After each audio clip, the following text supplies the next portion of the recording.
everyone. Welcome to Level 7. Thank you for tuning into this special live show of the Agents of Fandom podcast. I am your host, TJ Zwarich. I'm ready to talk some Ms. Marvel. I'm joined, of course, as always, by my co-host, Garrett. Garrett, how's it going, pal? Oh, it's going good. It's going good. I'm hoping that we can get through this without having another 15-minute detour about the Avengers game, and we're all going to keep it civil. But other than that, I'm excited to talk about Ms. Marvel. Well, honestly, it was a polarizing episode. A lot of people have a lot of very different opinions, so we will see how civil we can keep it. We are joined by a very big Ms. Marvel fan, one of the hosts of the Comic Book Nation podcast from comicbook.com. Matt, how's it going, pal? It's going good. Pal today. Thank you guys for having me. And no promises. You've set the bar high, so no promises on welcome Marvel's Avengers discourse. It's fine. It's gonna happen at some point. It's gonna happen. Now you put it out there. I feel like we had to do the opposite. Of course. There's no choices in the matter. It's gonna get weaved in at some point. And yeah, thank you so much for joining us. We've been excited to get you on. We tried to play the Marvel's Avengers game together the other day, and my game was just updating the entire time. But that's all right. We still got some good hangs in. And before we get started talking about Ms. Marvel, some programming reminders. This upcoming Tuesday in 6 days, July 12th, we will have another live show at 6 p.m. Pacific, 9 p.m. Eastern Time with our friend Rich from thedirect.com. This will be our Thor Love and Thunder review. And then, of course, we're going to have our regular Ms. Marvel episode hitting the podcast on Thursday morning as well.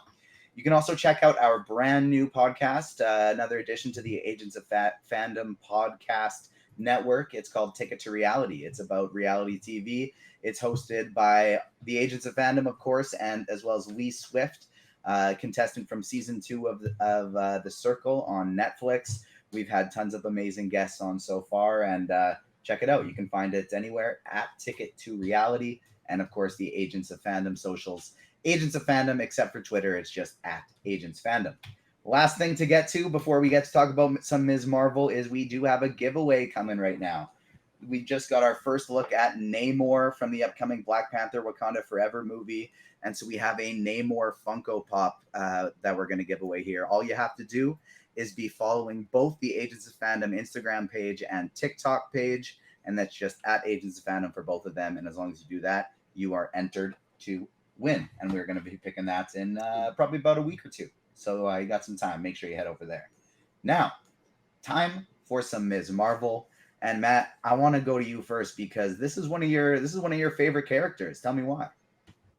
Well, it all traces back to my love of Captain Marvel. And, first, of course, we all know that she was, Carol Danvers was Ms. Marvel for the longest period of time. And that's actually when I became a fan, was during the Ms. Marvel years. And I loved the symbol kind of, it was one of those things where like it was that character. It was Carol. And so then when she went on to become Captain Marvel and Kamala came in and like embraced that symbol and all those things, like it was just a very natural progression. It makes sense. And in a way, like when you watch the show and you read the books, Kamala is such a fan that it was very easy for me to like, it's very relatable in that way because I'm already a fan of the person that she looks up to. So it was just a very like easy progression in. And then you start to really like get to know Kamala as a person outside of just the Marvel superhero part. And she's just so warm and she's such a wonderful presence, and her family and like one of the strongest supporting casts in comics. And it was also just fresh too from look, I'm always for like another brown person gets a book or something. I'm always for that. I'm always up for that. And then also just to be able to explore their culture and see all that. Again, it's just the widening of the universe. So it all really just kind of fell into place for me. Like if I wasn't a fan, like there's something wrong. Like I would be kind of ashamed of myself. You know what I mean? I do. And like on this note, has this been your top Disney Plus series we've gotten from Marvel so far? Oh. That's hard. Hard-hitting questions right off the bat. That's hard. You got Jim Viscardi in your ear saying, no, you're contractually obligated to say Moon Knight. I know, he will always say Moon Knight. Man, Hawkeye is so perfect. It's kind of like I gotta see the final episode before I can make a decision.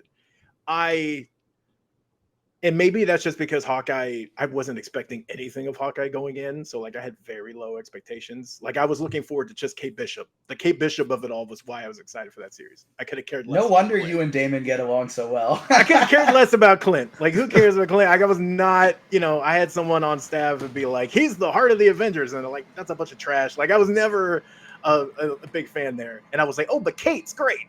So that's awesome. We're going to bring that stuff in. And then lo and behold, they did such an amazing job and they filled in a lot of blanks for Clint, and that's the most I've liked that character in like the entirety of the MCU. So I think partly because I had low expectations and it just like so over delivered, and also it just did a very good job of like this 6 episode format. It told its story, it did everything it needed to do in there, and it did it so well, and it wrapped it up in a nice bow. That's hard. Like to me, that's hard to like beat that. It's so well done. Tease But some cool things too. yeah, teach some cool things too. And like, look, okay, I don't rewatch a lot of these episodes. Like for Me Disney neither. Plus, so I don't really go back and watch a bunch of episodes. However, I have watched endless compilations of Yelena and Kate in every scene they're in together. Like, yes, the macaroni scene, but like the elevator scene and the fight, like all those stuff. That's so good that that alone would get a win for me. But I'm gonna wait. I'm gonna cheat. I'm gonna wait to reserve judgment until I can see the final episode. But Hawkeye is gonna be very hard to beat. That's fair. I don't think that's cheating. I think that's just smart. And Kate and Yelena is amazing, and Kate and Kamala I can't wait for. Yelena and Kamala I can't wait for.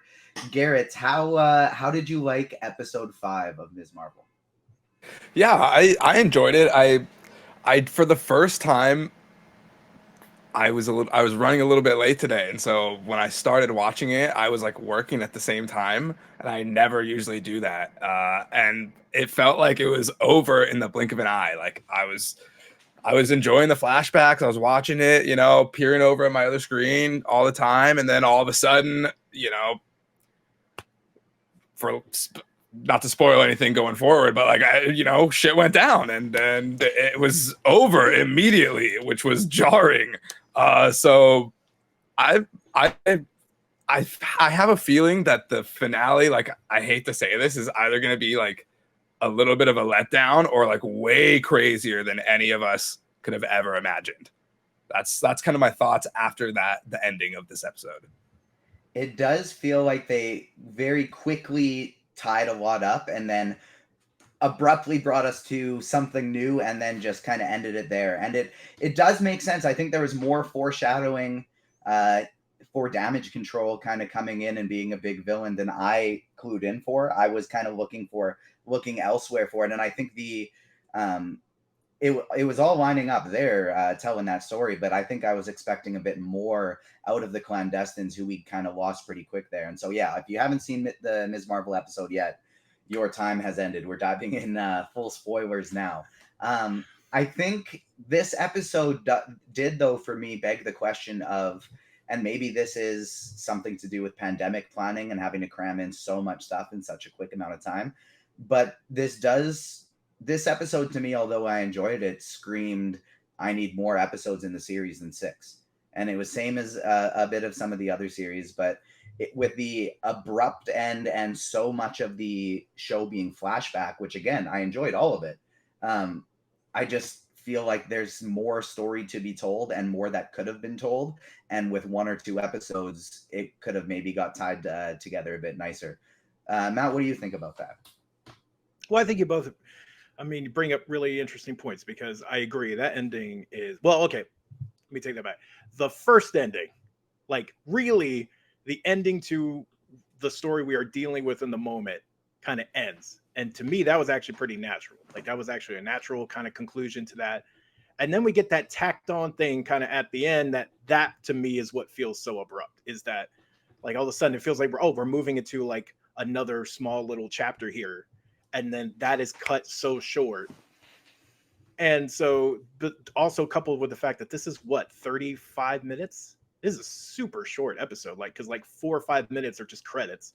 So like it's super short. It's probably one of the shorter episodes of the whole season. So for that, like if you're gonna put that tag, I understand why you have to put that tag on for like cliffhanger purposes, but that's what made it feel so abrupt. I was perfectly fine if they had ended it at the spot where like she's talking to her family, and what that felt like a pretty natural close. And then maybe if you want to tease like, Cameron like coming in, appearing somewhere, and then cut it there, to me that feels less abrupt than like doing this whole little weird side plot of like, hey, I'm gonna stay with you, like we're bunking and we're doing this thing, and then the explosion. Like that's it, it's weird. It's a weird pacing thing. But like as an episode overall, I adored this. And it's because again, like the thing this season has done really well, the show has done really well, is talk about Kamala, explore what all of these things mean to her, not just her as a superhero, but also to her as a person, why these things run down her family tree, and the importance of that. All that stuff is like so crucial to the character that I adore it. I would take a whole series of that.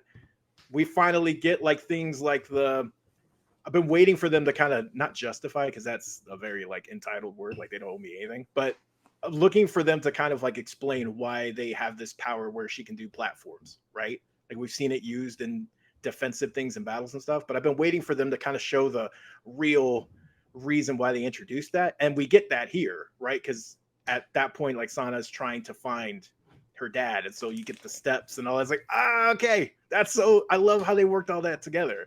I would have taken a whole hour of that, but I agree with you. It does feel weird to make the penultimate episode so short. Like to me, typically these are the ones that are longer because they have so much to do, and so I don't know if they were just like, I mean, that's good. Let's call it a day, or like if something got cut. Like I don't know what the reason for that is, but I enjoyed it overall.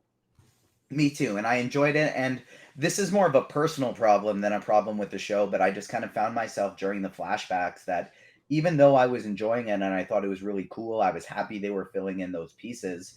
Because there's only one episode left after this, I kept kind of thinking to myself, okay, but when are we getting back to the story? Okay, but when are we getting back to this story? This episode's probably going to end soon. When are we going to get to Kamala's present day? And there was nothing wrong with it. It was a great flashback. It filled in the pieces. It made me wish that there was one or two more episodes in the series. But Matt, I'm happy that you brought up the flashback in general, because that takes us to time travel in the Marvel Cinematic Universe. And chat's bringing up right now that we're going to see more of damage control in the future, probably in some She-Hulk. I agree there. But I also know some people in chat have some conflicting opinions of time travel here. We got our guy Damon already putting his ... dots in there. We're on separate mindsets here. I know Aaron Perrine from Comic Book put on Twitter that he... and I believe it was in the Phase Zero community, that he thought it made sense too. He's on my side.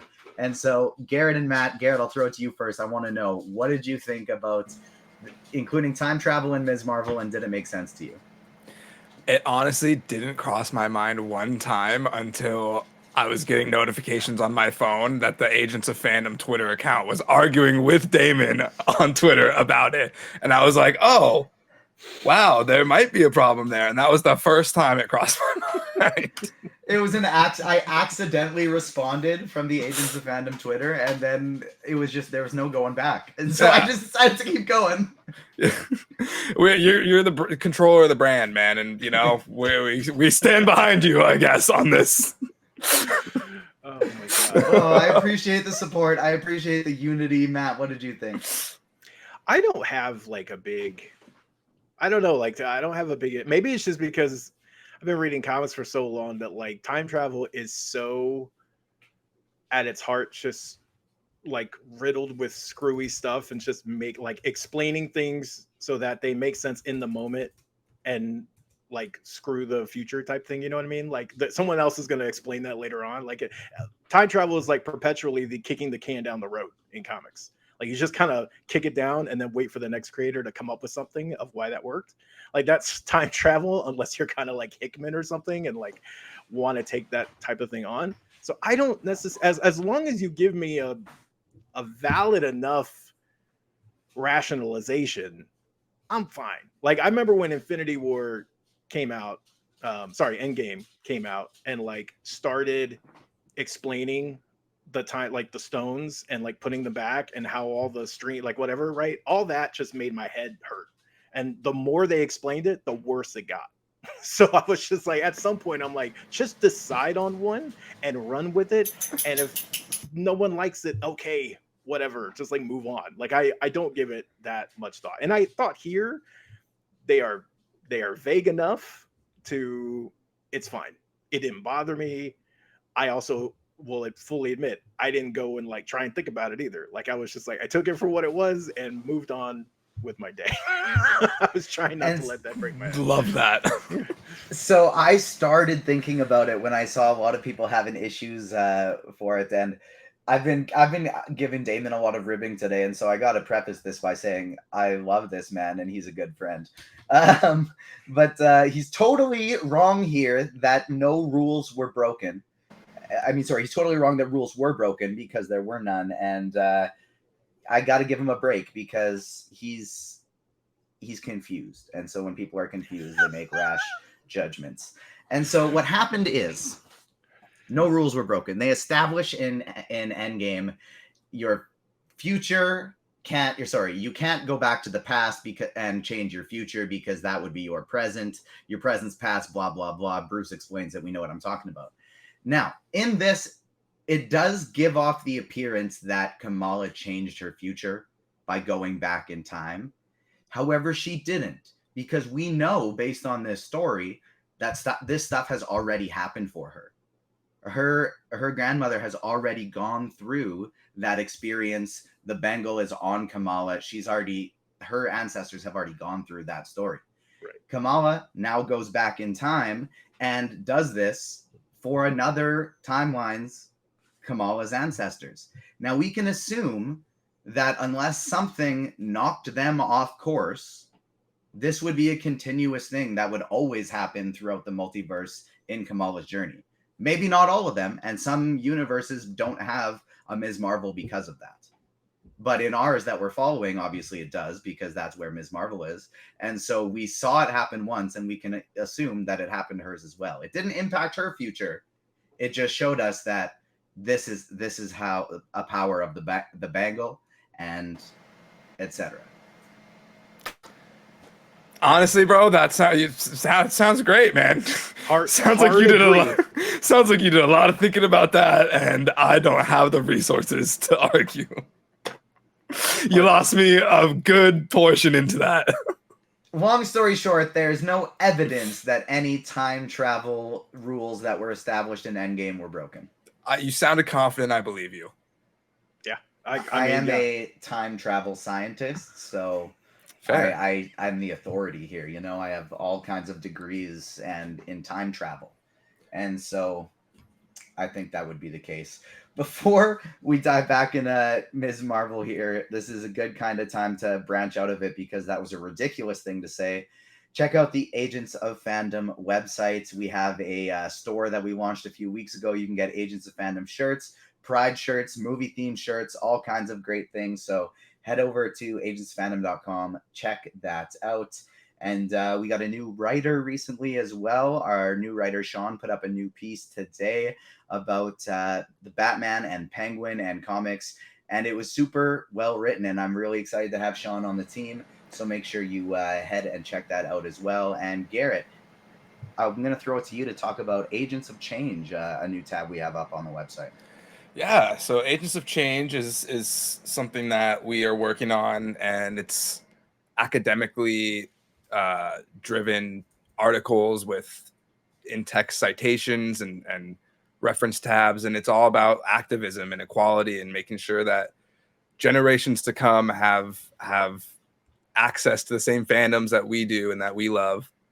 And it's just we have a lot of incredibly smart, hard-working, dedicated people that are going to be on that team and driving that forward. And I cannot wait to see the work they put out. So there's already a couple pieces on the site. If you guys want to go check that out, there's a tab, Agents of Change, and they're going to be cranking out a lot more pieces in the near future. So keep your eyes on that. Heck yes. and change is important in the world, and we kind of see in Ms. Marvel as well how Kamala attempts to impact it. Sorry, I tried to segue and it was a little rough, but we're gonna. It was beautiful. I'm loving it. Keep it going. Yes. I misread. I balked. I misread your facial expression. No, it was beautiful. That's my fault. It's beautiful. Roll with it. Keep going. And one of my favorite parts of what the flashback led to in Ms. Marvel was the generational healing that we got to see between Kamala and her mother and grandmother. I'm scared. I'm blank. My ADHD is Sana and Muniba right now. There you go. Thank you so much. And it was so awesome. It was so awesome to see her mother kind of see things from Kamala's perspective, and everyone admit fault and be ready to move forward and reconcile. And the accountability was really great to see. The moving forward was great to see. I was getting chills as it was happening. It was awesome. I was close to the tears on that scene, but it made me feel so good as somebody there's so many, all of us who have had kind of complicated with relationships with our parents throughout the years. As you get older, whether you're really close with them and it's the same thing and they have trouble letting go, or you're not close with them and it's a relationship you've wanted. It's that we can all relate to trauma with our family members in some way, shape, or form. And I thought they did a really great job of portraying it there. Matt, what did you think about that scene? I agree. That was a beautiful scene. That's what Ben. It's funny because you alluded to before where you were like you were talking about the story of the show, like getting back to the story of the show and what that story is in the present, right? So to me, this scene kind of was the embodiment of that. This is the story. The story is about Kamala's journey from going to just person who lives life to being a superhero.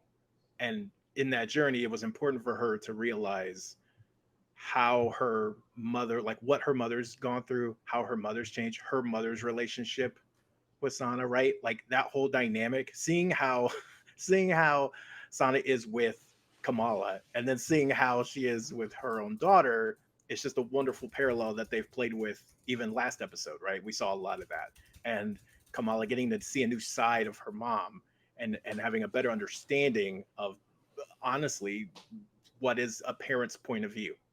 So I just love that. Like, there was a lot of healing is the best way. I think you put it brilliantly. Like healing is the best way to put that. That scene was wonderful.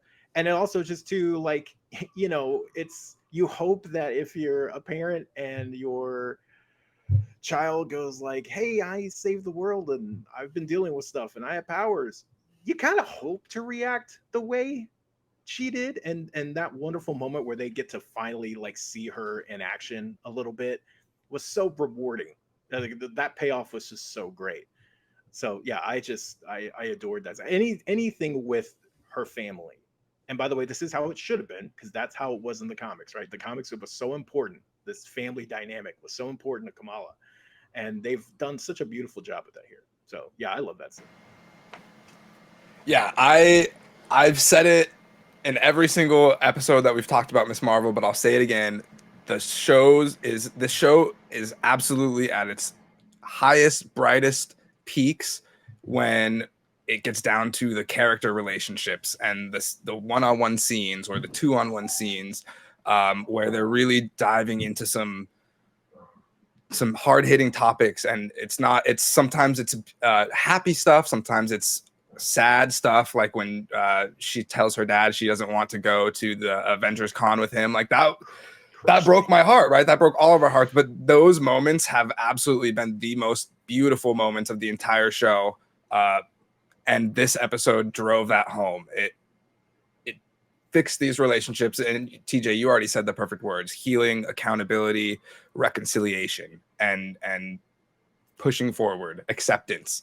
And I think that they handled it so well that it makes up for like the jarring ending almost. You can be like, all right, we'll figure out what happens there next week. Let's just focus on the amazing things that we got this week and simmer on them, because I'm sure, like you said, everyone can find past family trauma, and like everyone can find some beauty and a learning experience out of this episode, I think. And so hats off to them, to the creators. And I think my favorite part was when Muniba got to see Kamala in action, and you could see the pride on her face.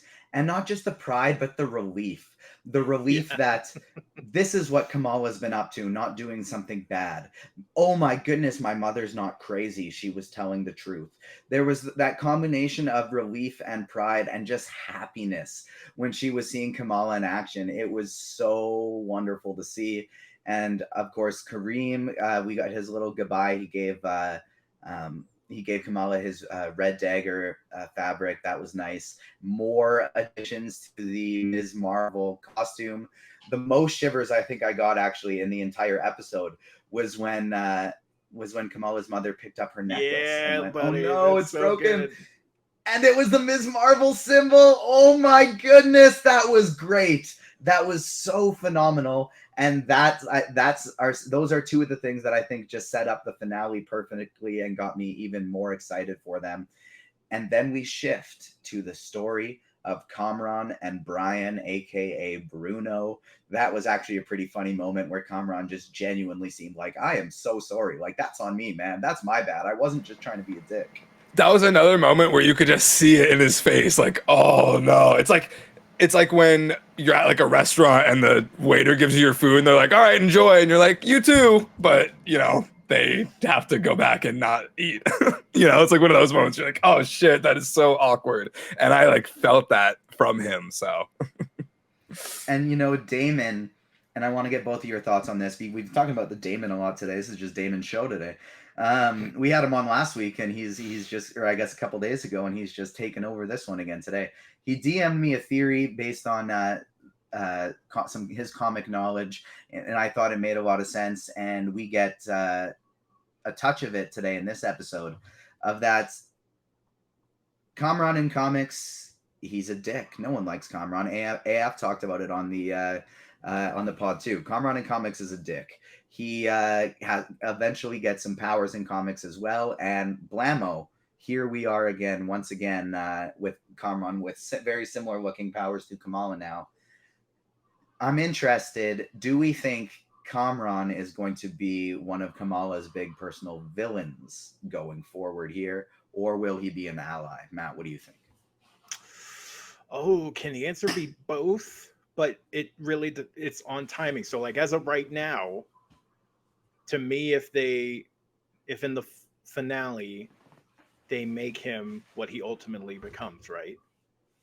Then I don't think it's a satisfactory payoff. If they do it later, because they built him up and let him actually kind of simmer for a bit, and like you get to know him more, and like they feature him in the Marvels or whatever, right? Like you're constantly getting to know him, and then they turn to that, then it's, to me, then it pays off.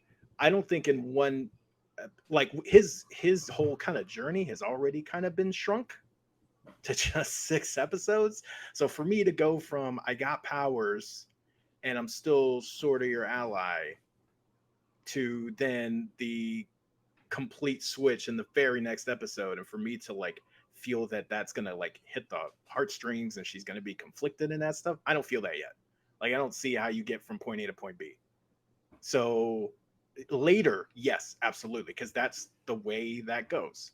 And so far, I actually think the scenes, it's funny because like I know I just ripped on the abrupt ending, but the scene that is there with him and Bruno and like them sharing that kind of stuff is what makes him, like, that's the stuff we need more of to make him an interesting character, so that to the point when he does do that and she has that conflict, you feel it.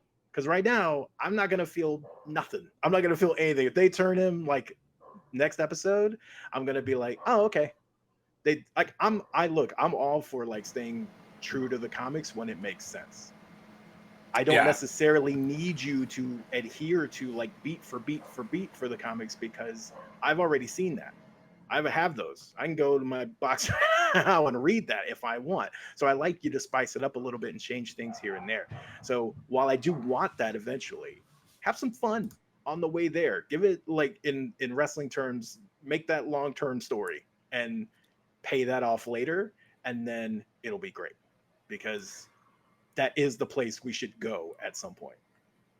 Yeah, I'm 100% on the same page with you there. Because if he turns in this final episode, it's just gonna be like, oh, my mom died because of you. I resent you, which is like obviously a pretty lame reason. Like if she could easily just be like, it went like this. Like I hate lame and I feel like TJ, we've had this conversation in the past before where it's like plot lines that hinge on these like really iffy details, and you're just like it could have been better, you know? And I totally agree. If we get him like in the friend group hanging out with them, and then later on there's like a betrayal, that hurts us as an audience so much more than just, you know, we saw he was like a nice guy in the first 3 episodes, and, you know, did everything he could to help her. And the only reason we have to like not like him is that we were supposed to like Bruno, and he kind of came in and trampled over their relationship. So like that's the only reason we're not supposed to like him. Then it's lame. So I totally agree with you. Let us get on his good side some more,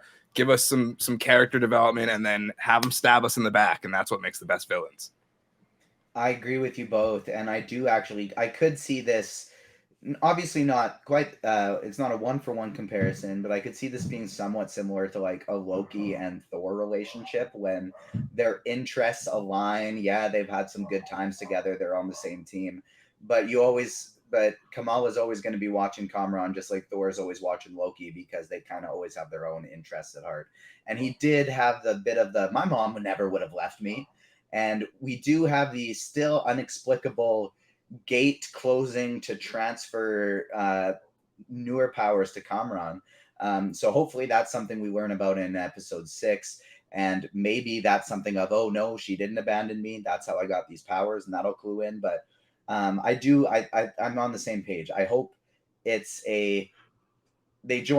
on the same team for now, but maybe they have similar goals, but they go about things differently. Kamran's killing a few damage control agents while Kamala just wants to knock them out, things like that. And we could see that path without full on going out there. The Arc Kamran O. That was out fantastic, of nowhere. by the way. As soon as I saw both of you guys giggling, I knew I had to check the chat. And that's a good time to ask Matt. A little game. What do you think is the one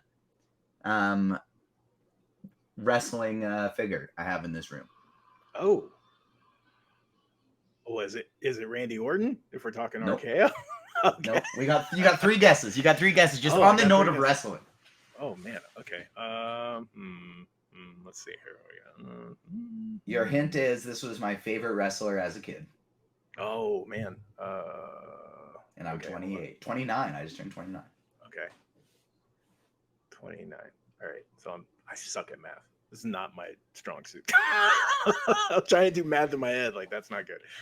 My cousin and I used to play WWE Raw vs. SmackDown for the PlayStation 1. And this was my go-to person. All right, so I'm gonna go with 2 people since I have 2 guesses. Triple H?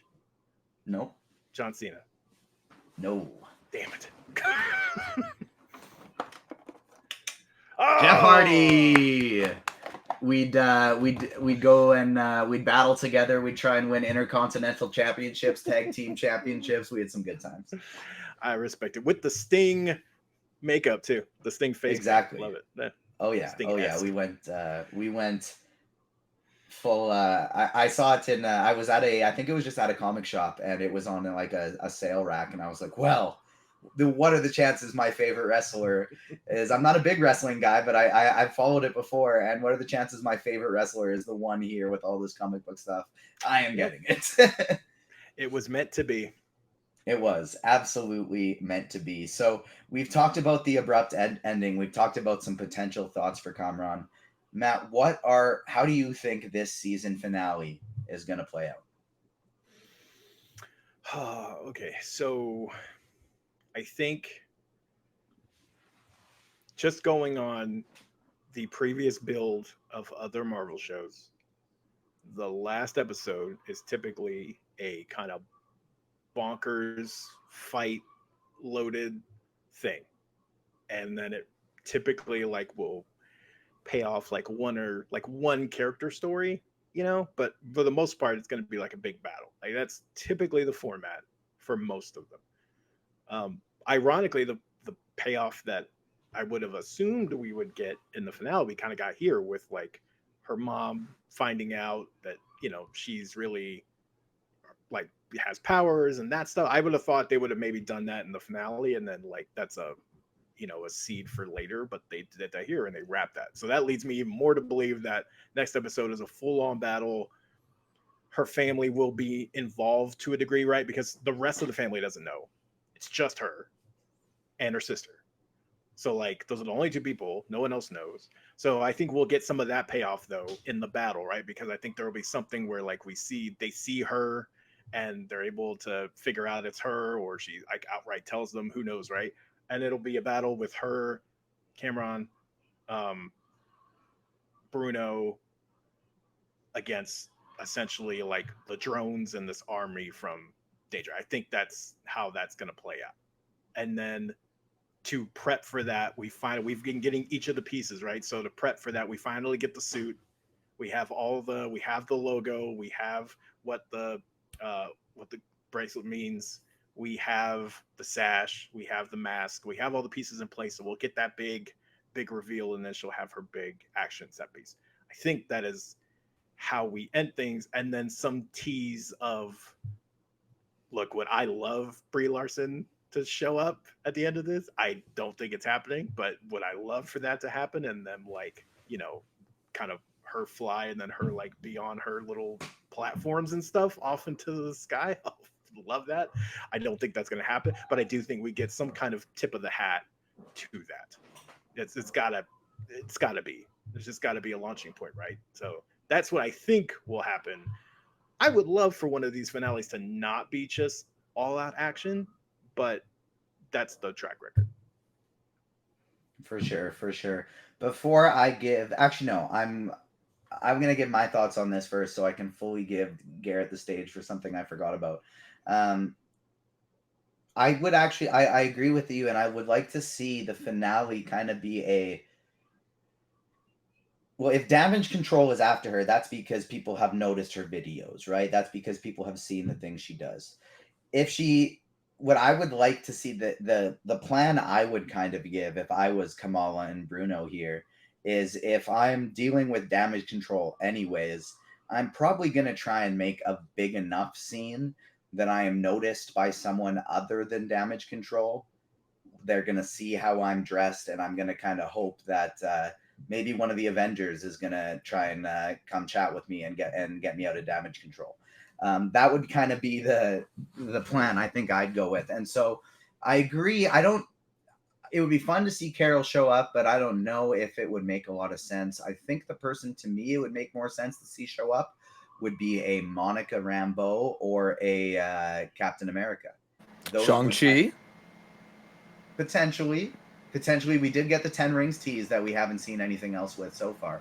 But like the reason those two were in my head was one, we know Monica's going to be in the Marvels as well, and she's on Earth.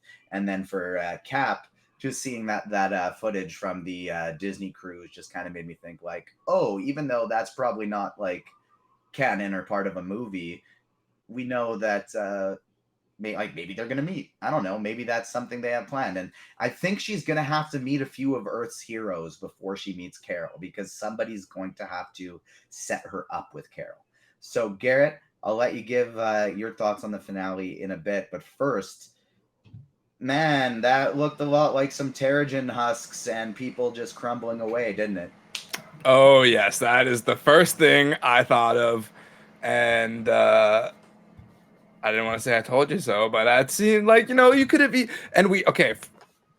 also brought to mind a story about Taika Waititi and them changing the look of Gore so that he doesn't look like Voldemort. So they have like that kind of thing in their mind, right? That we can't make it too like something else. But wow, that looked awfully husk-like, huskish. I don't know what the correct word is for this, but husky. That's Husky? probably not right, yeah. but we'll go with husky. They looked fairly husky So hopefully we see where that leads. As far as the finale goes, I'd like to see some makeup with Nakia, because that is a friendship that I feel like needs to be nurtured. I'm a big fan of Nakia and all that she's doing on the Moss Council and how strong and confident she is. And Kamala really hurt her. So I think that relationship needs either some mending or at least some kind of resolution from that. I think agree. We need more Nakia, and I think kind of how it's going to happen is I don't think that story we got with her joining the Moss Council was simply for inspiration. I think there's going to be more to it. So they heavily emphasized like Nakia's issue was like she just pops in and out, and we have to answer for the stuff she did right now, and that sucks. But we've also seen a big emphasis on family, and I think now, like we saw how her mom reacted when she found out. Nakia felt betrayed because they've talked about it before, but I think it's going to be something that's like embraced of like I'm always here for you. I just wish you would have let me in. And not just Nakia is going to be involved with whatever their play is next. I think the potential Moss could be involved as well. The Moss Council could be involved with helping since they've already had a run in with damage control. I don't know how yet, but that's kind of where my head's at.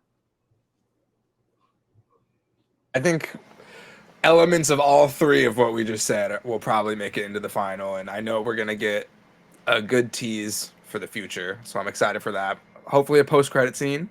I'm assuming a post-credit scene. The post-credit scene that, again, our guy Damon DM'd me, and I think we threw this one up on our TikTok, was that Caltech is not Caltech, and that Bruno is actually going to be getting a scholarship to a Wakandan outreach program. And that's where he's going to meet Riri Williams. That's where that's all going to come together. So Riri. I liked that theory a lot. I think that made a lot of sense. I just like it because it gets Riri into the series sooner. So anything that makes that happen, I'm good with. Same here, to be honest. Same boat here. And I still think we're gonna get a route of like, because I agree with you now, Garrett. Like they're teasing too many Inhuman-like things for there not to be some kind of link. And I think the purpose of that is to kind of do their MCU version of combining their new story with what they have in the comics. And I could see this being something to do with like still Kree experimentation, because we saw the blue hand, and maybe it's just in this specific realm in this universe Inhumans aren't mentioned because they used that in Shield. They tried the series, it didn't work, and so maybe that's just a Secret Wars thing, and the Inhuman Project never got titled that in this MCU version we see. But hopefully I don't know what I'm going to say hopefully, because I don't really want the Inhuman story. But I do think it'll be kind of a combo element. There's a lot of teases in this show that are going to relate to different things in the MCU moving forward, and I'm excited for that. I'm excited. I didn't think that Ms.Marvel was going to set as much stuff up as it looks like it's going to. So, and that's why Shang-Chi was my possible cameo or / new Avenger like person, because it would make sense that they would be like the newbies or whatever. But obviously the dimensions and like Talo and the Nor dimension are like similar ideas. So, and obviously the 10 ring symbol in the temple. So way more crossover with Shang-Chi than I expected. I love it. I'm a big fan of Shang-Chi, and who knows? Let's see who shows up.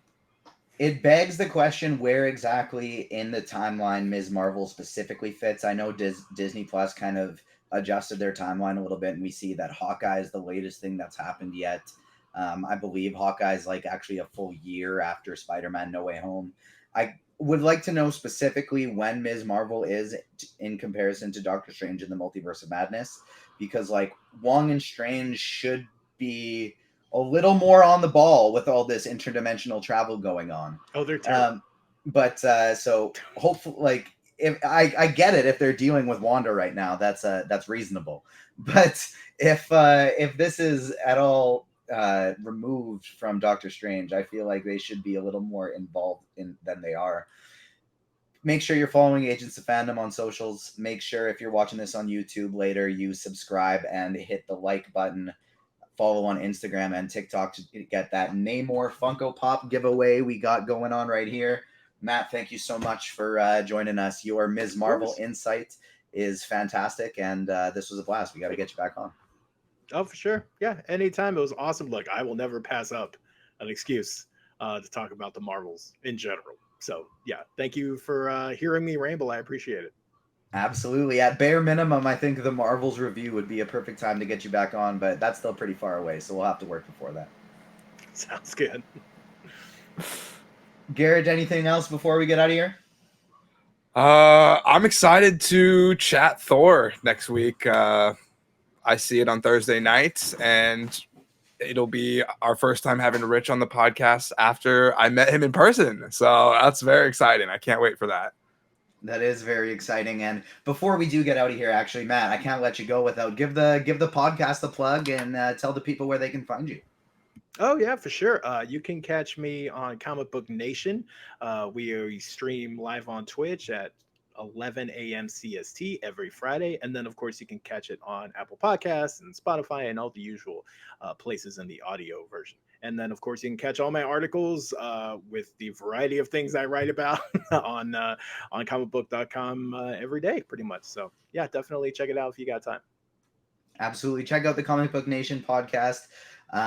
It's no secret that one of our inspirations right from the get-go is when we started out as a Marvel podcast was Phase Zero. A lot of our friends here in the Twitch chat I met in the Phase Zero Twitch chat, and that led me to Comic Book Nation. That's a fantastic crew there as well.